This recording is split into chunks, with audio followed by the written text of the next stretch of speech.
China is angry, Beijing is pushing back, and Washington is standing its ground.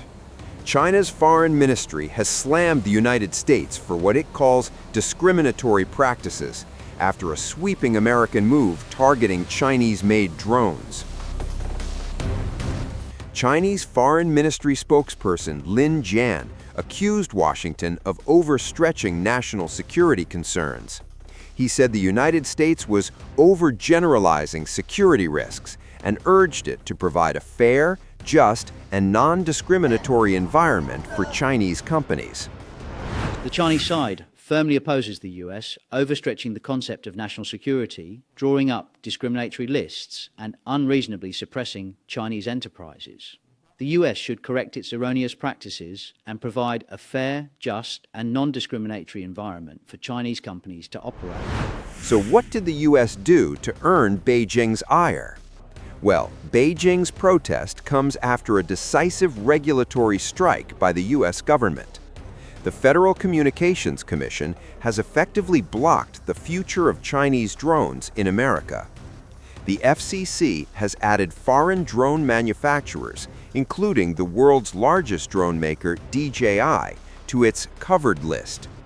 That list is reserved for companies deemed to pose an unacceptable risk to the national security of the United States. The impact is immediate and far-reaching. No imports of new drone models and no new sales of next-generation equipment.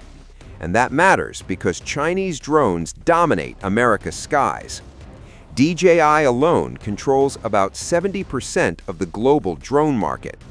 Across the US, Chinese-made drones are used by police departments, firefighters, emergency responders, construction inspectors, farmers, professional filmmakers, and hobbyists.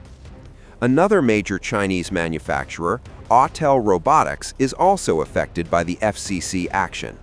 For many users, there is no immediate American alternative at the same price, scale, or capability. The move aligns directly with President Donald Trump's push to reclaim U.S. technological dominance. In June, Trump signed an executive order to accelerate domestic drone production and reduce reliance on foreign-made systems. FCC Chairman Brendan Carr made the administration's position clear, saying that the emphasis is to secure U.S. airspace and unleash American drone dominance. You know what? We know why we were put here. We were brought here to rebuild the military, match capabilities to the threats of today. So while our adversaries have produced millions of cheap drones, before us, we were mired in bureaucratic red tape. Not anymore. In June, President Trump issued an executive order unleashing American drone dominance to bolster our drone industry and arm our warfighters, because that's what we're all about. So today, I'm rescinding restrictive policies that stifle production, and this will unleash American manufacturing and the ingenuity of our warfighters by doing three key things. First, we're going to bolster the U.S. drone manufacturing base by producing thousands of American-made products, prioritizing Buy American. We'll arm combat units with a variety of low-cost, American-crafted drones, leveraging our world-leading engineers and AI experts. And third, we're going to train as we expect to fight. Senior officers, well, I'll grab this because it's the memo. Senior officers must overcome bureaucratic risk aversion in budgeting, weaponeering, and training. So here's the memo we're signing today, delivered via drones. Here on the front lawn of the Pentagon,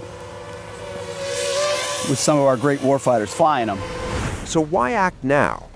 The trigger lies in the 2025 National Defense Authorization Act, which ordered a security review of DJI, Autel, and other foreign drone makers by December 23, 2025. Instead of a prolonged technical audit, the FCC relied on findings from a White House-convened interagency body. That body concluded foreign-made drones and components could enable persistent surveillance, data exfiltration, and potentially destructive operations over U.S. territory. That assessment sealed this decision. DJI says it is disappointed. The company argues it welcomed scrutiny and wrote repeatedly to U.S. officials, including Defense Secretary Pete Hegseth, offering transparency and cooperation. DJI says no evidence has been publicly released explaining how the security determination was reached, calling the move protectionist and contrary to open market principles. But concerns about Chinese drones didn't appear overnight. As early as 2017, the U.S. Army banned DJI drones over cybersecurity fears. That same year, the Department of Homeland Security warned Chinese-made drones could be transmitting sensitive data back to China. In 2020, DJI was placed on the entity list over alleged links to surveillance and human rights abuses in Xinjiang. In 2022, the Pentagon added DJI to a list of companies allegedly connected to China's military. DJI denied those allegations and sued. It lost that legal challenge earlier this year. DJI is not alone. Chinese tech giants like Huawei and ZTE are already on the FCC's covered list.